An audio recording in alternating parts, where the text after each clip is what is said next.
Oi, gente, tudo bem? Bom, agora a gente vai falar no tópico 9 sobre valores mobiliários emitidos por companhias, por sociedades anônimas. Na verdade, já falamos de um valor mobiliário, o principal, que são as ações, ações preferenciais, ações ordinárias, ações de fruição, enfim, se é uma espécie ou não de ação dentro da sua classificação. Mas é importante falar das ações no que diz respeito à capitalização. Então, se a gente for pensar em valores imobiliários, são formas que a companhia tem de buscar recursos da economia popular. Então, as ações, elas são formas de capitalização. Basicamente, então, no lançamento de novas ações, a companhia capta recursos e, obviamente, parte desse recurso vai para a formação do capital social, tornando o seu titular acionista dessa companhia. Os demais valores mobiliários não conferem direito de acionista, e sim direito de crédito, com exceção os bônus de subscrição, que eu vou falar daqui a pouquinho, mas basicamente os valores mobiliários são formas de securitização. Também é uma forma de autofinanciamento, como as ações, mas elas tornam o seu titular, via de regra, credor da companhia e não acionista. Então, assim, quais são os demais valores mobiliários, além das ações, emitidos por companhias? São as debêntures, as commercial papers, as partes beneficiárias e os bônus de subscrição. Então, iniciando sobre as debêntures e as commercial papers, que são genuinamente direito de crédito, genuinamente títulos de crédito que são emitidos pelas companhias. A debênture, na verdade, ela é um valor mobiliário bastante utilizado, bastante comum, é fácil de encontrar no mercado de capitais, e eles na verdade são títulos com vencimento a médio e longo prazo, 8, 10 anos, às vezes até mais do que isso, e justamente por conta desse prazo estendido é que normalmente as companhias elas estabelecem na sua escritura de emissão algumas garantias. Então, como que funciona essa emissão? A companhia ela estabelece então a emissão dessas debêntures e dentro dessa escritura de emissão, que é um documento obrigatório, nessa escritura ali está previsto o prazo, o vencimento, as obrigações, as garantias, talvez e eventualmente a chamada cláusula de conversibilidade, que nós já falamos sobre isso quando tratamos do aumento de capital social sem a entrada de novos recursos, que é a conversão da debênture em ações quando do prazo da sua liquidação, do seu vencimento. Então isso consta na escritura de emissão. A companhia pode, ela não deve, também emitir um certificado. O certificado basicamente o que é? É o resumo do que consta na escritura de emissão.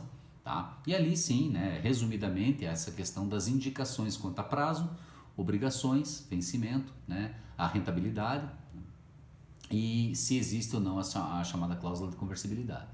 Mas o que chama bastante atenção nas debêntures são as garantias. E quais são as garantias que podem constar numa debênture? E o que são essas garantias? Se a gente for analisar o longo prazo, é claro que você não sabe como estará a saúde financeira de uma companhia daqui a 8, 10 anos. E é justamente essa garantia que pode atrair ou afastar um determinado investidor. Então, se você não tem garantia nenhuma, a chamada garantia quirografária, o risco, obviamente, de você não receber caso essa companhia venha a falir é grande. No entanto, se você estabelecer, por exemplo, uma garantia real, é claro que ela é preferente em relação às demais garantias e, obviamente, é uma segurança maior do investidor acabar recebendo, se não toda, boa parte do valor que ele investiu. Óbvio que quanto maior a garantia, menor é a rentabilidade que oferece esse valor mobiliário. Então é claro que a regra do mercado é basicamente essa: quanto maior o risco, maior também é a probabilidade de ganho. Quanto menor o risco, é claro que proporcionalmente a esse risco estará a chamada rentabilidade. Então a gente precisa voltar um pouquinho lá no artigo 83 da Lei 11.101, que estabelece, por quê? Porque a lei falimentar estabelece aquela ordem de preferência dos créditos habilitados na falência. Eu posso comentar melhor sobre isso em outra oportunidade, mas basicamente como que a lei ela estabelece aquela ordem de preferência. O artigo 83 da Lei Falimentar fala basicamente o que? O inciso 1 de que os créditos com natureza alimentar, né, os créditos trabalhistas, por exemplo, são créditos que estão na primeira ordem de preferência, né, dos créditos habilitados na falência. Então, na ordem de recebimento. Tá? O inciso 2 já trata dos credores com garantia real, né, até o limite do valor do bem gravado. Então, vocês vejam, né, debêntures com garantia real são debêntures bastante seguras. No inciso 3 fala dos créditos tributários, né, os créditos devido ao fisco. No inciso 4, os créditos gravados com privilégio especial. No inciso 5 fala dos créditos gravados com privilégio geral. No inciso 6, os credores quirografários. No 7, as multas contratuais e penas pecuniárias. E no inciso 8, trata dos créditos subordinados. As debêntures, normalmente elas são gravadas com ou garantia real, né, pelo artigo 83 da Lei Falimentar, então é a segunda ordem de preferência, né, ou com garantia flutuante, que segundo o artigo 83, a garantia flutuante ela é considerada para fins falimentares um crédito com privilégio geral, então está na quinta ordem de preferência. As chamadas debêntures quirografárias são os chamados credores comuns, então é como se não tivesse garantia, né? E por fim as debêntures subordinadas, essas estão abaixo dos credores quirografários, né? Então o investidor, quando ele for investir, quando ele for adquirir essas debêntures, ele vai, na verdade, calcular o risco do seu negócio, né? Qual é o perfil desse investidor para saber se vale a pena ou não, né? Obviamente a saúde financeira dessa companhia para saber se vale a pena ou não o investimento nessas debêntures, né? As debêntures são títulos negociáveis, né? Você encontra no mercado de capitais, né? Necessita da autorização da CVM quando é praticado no mercado de capitais, e você obviamente pode comprar e vender, né? A própria companhia ela pode inclusive resgatar esse título e revender para um terceiro investidor, tá? O comparativo com as debêntures, com as commercial papers, é que as debêntures elas não têm uma definição própria, né? Então ela é normalmente comparada com um contrato de mútuo, em que obviamente a companhia é a mutuária, a devedora, porque ela toma o dinheiro emprestado, e o investidor é o mutuante, é aquele que transfere, né, parcelas do seu capital para a companhia, tornando-se credor dela. As commercial papers elas já são mais comparadas a notas promissórias, né, tornando também o seu titular credor da companhia, mas elas são títulos normalmente com vencimento de curto prazo, alguns meses, às vezes 6 meses, 12, 18 meses. Por quê? Para a companhia emitir esses títulos é basicamente uma necessidade que ela tem de, claro, né, captar recursos de ordem menor do que uma debênture, mas às vezes há uma crise de liquidez, né, uma necessidade de levantar dinheiro a curto prazo, e ela acaba lançando commercial papers no mercado de capitais, né, no mercado de modo geral. Tá? Então são valores normalmente um pouco menores e, obviamente, com curto prazo de vencimento. Tá? O interessante das commercial papers é que elas se equiparam a esse título de crédito, a nota promissória, mas ela tem algumas características que diferenciam da nota promissória. Uma delas, por exemplo, é a forma de você transferir, tá, essa commercial paper. Então, por exemplo, a commercial paper, se a gente for falar em outro título de crédito, quando você vai transferir para um terceiro, você transfere através do endosso, né? A commercial paper só pode ser transferida através do chamado endosso sem garantia.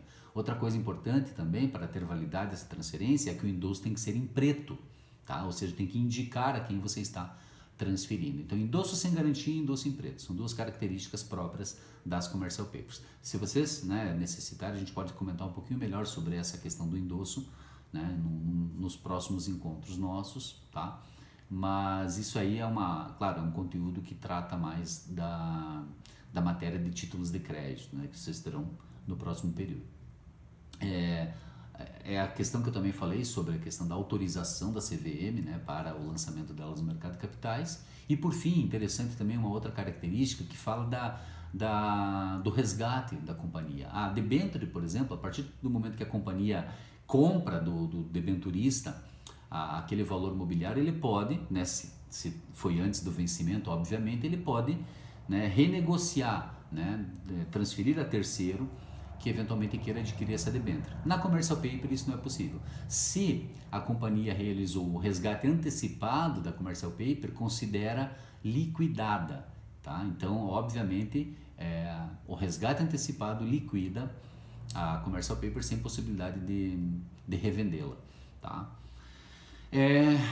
Além das commercial papers, também existem as chamadas partes beneficiárias. Basicamente o que é isso? É um direito de crédito eventual. Então assim, o investidor ele pode se tornar um credor se a companhia der lucro. Portanto, a parte beneficiária é um direito que o investidor ele acaba titularizando na eventualidade da companhia obter lucros naquele período. Tá? Então, por exemplo, uma parte beneficiária que você adquire de lucros da companhia durante 5 anos. Se num determinado ano a companhia não tiver lucro, obviamente, aquele titular dessa parte beneficiária também não gozará daqueles lucros. Tá?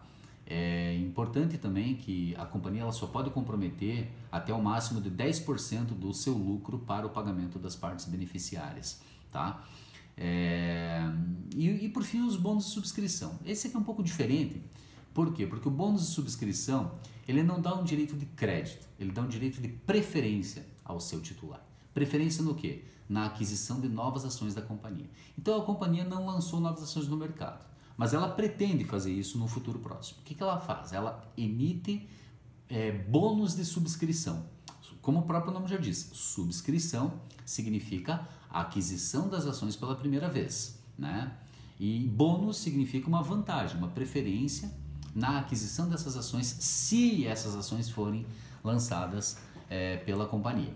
Então, a grande discussão que havia a respeito disso é assim: quem tem o direito de adquirir novas ações da companhia? Via de regra, o antigo acionista. Então, primeiro o antigo acionista adquire essas ações e, posteriormente, elas são disponibilizadas para o investidor em geral, aquele que ainda não é acionista da companhia.